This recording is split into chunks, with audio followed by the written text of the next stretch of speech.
Triple A category A B C for June 2026 attempt. My dear friends, इस video में हम लोग in detail discuss करने वाले हैं कि आपके जो 20 चैप्टर्स हैं as per ACC study hub, अगर उसको कैटेगरी ए बी एंड सी में बांटना हो तो वो कैसे डिवाइड होंगे, so that you can plan your revision better. Having said that, I would really request कि आप सिलेक्टिव स्टडी ना करो, आप पूरा सिलेबस करो और उसके बाद जब आप रिवीजन पर जाओगे then you can use this strategy of A B C category. यहां पर हम लोग in detail chapter by chapter जाकर डिस्कस करने वाले हैं कि कौन सा चैप्टर कैटेगरी ए में आता है, कौन सा चैप्टर कैटेगरी बी में आता है और कौन सा चैप्टर कैटेगरी सी में आता है। तो दोस्तों जल्दी से इस वीडियो को स्टार्ट करते हैं। सबसे पहले आपको क्या चीज यहां पर समझना जरूरी है कि कैटेगरी ए कौन कौन से चैप्टर है। तो दोस्तों सबसे पहले चैप्टर नंबर 2 जो कि है मनी लॉन्ड्रिंग, ये एक कैटेगरी ए चैप्टर है आपके ट्रिपल ए सिलेबस के लिए, यहां पर आप इसको कैटेगरी ए मान सकते हो। दूसरा चैप्टर दोस्तों code of ethics for professional accountant जो कि चैप्टर नंबर 3 है, अगेन ये कैटेगरी ए चैप्टर है, ठीक है। इसके बाद आते हैं चैप्टर नंबर 5 के ऊपर जो कि है क्वालिटी मैनेजमेंट। ये दोस्तों आपके लिए एक कैटेगरी ए चैप्टर है, बिल्कुल आप छोड़कर नहीं जा सकते हो, एकदम अच्छे तरह से फुल कॉन्सेप्ट्स के साथ फुल क्वेश्चंस कवर करके जाने हैं। इसके बाद आते हैं चैप्टर नंबर 7 पर। ये तो दोस्तों अगर लिख सकते होते तो हम लिख देते ए प्लस कैटेगरी। क्यों ऐसा? क्योंकि जब आप 50 मार्क क्वेश्चन जो सेक्शन ए का क्वेश्चन देखोगे ना, उसमें आप हमेशा देखोगे कि यहां पर जो हम लोग रिस्क आइडेंटिफिकेशन की बात करते हैं ना, वहीं से क्वेश्चन आता है, ठीक है। तो ये चैप्टर नंबर 7 बहुत ज्यादा इंपॉर्टेंट हो जाता है।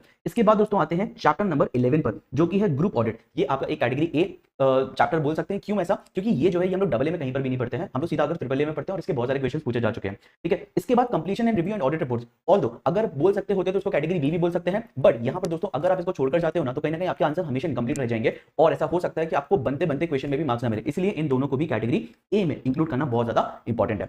अब दोस्तों इससे हम लोग को पता चल गया कैटेगरी ए कौन से चैप्टर्स है। अब अगर आप इंस्टा पर देख रहे हो ना इस वीडियो को, तो यहां पर कमेंट कर दीजिएगा बीसी, सो दैट हम आपके साथ फुल वीडियो का लिंक शेयर कर सकें जिसमें हमने कैटेगरी बी और सी भी बताई हुई है, और उसके पहले आप चैनल को फॉलो जरूर कर ले। इसके बाद दोस्तों अगर आप डबल ए के स्टूडेंट हो तो इस चैनल को फॉलो भी कर लीजिएगा और साथ साथ कमेंट कर दीजिएगा डबल ए, सो दैट हम एक सिमिलर वीडियो डबल ए का आपके लिए अपलोड करेंगे। अब दोस्तों बात करते हैं उन बच्चों की जो यूट्यूब पर देख रहे हैं, तो इस वीडियो को कंटिन्यू करिए और आकर हम लोग देखते हैं कैटेगरी बी में कौन कौन से चैप्टर्स आते हैं। तो दोस्तों कैटेगरी बी की अगर बात की जाए ना, तो यहां पर बहुत ज्यादा इंपॉर्टेंट हो जाता है ऑडिट प्रोसीजर्स वाला चैप्टर जो कि चैप्टर 9 है। एक और चैप्टर 8 एविडेंस एंड टेस्टिंग जिसमें 500 सीरीज पूरी कवर्ड है, ये आपके कैटेगरी बी चैप्टर्स हैं। और साथ साथ यहां पर जब हम लोग बात करते हैं ना स्पेसिफिक असाइनमेंट्स की, जहां पर prospective financial information, forensic audit, sustainability information audit in the public sector है, ये आपके कैटेगरी बी चैप्टर्स हैं, ठीक है दोस्तों। ये ध्यान रखिएगा ये आपके कैटेगरी बी चैप्टर्स हैं। ओके, तो इन सब में लिख देते हैं बी। इसके बाद दोस्तों आगे बढ़ते हैं और सी कैटेगरी कौन सी, अब जो भी बच गए वो सारी सी कैटेगरी है, ठीक है। तो आते हैं regulatory environment chapter number 1, professional responsibility and liability chapter number 4, professional assignments chapter appointment chapter number 6, using the work of others chapter number 10।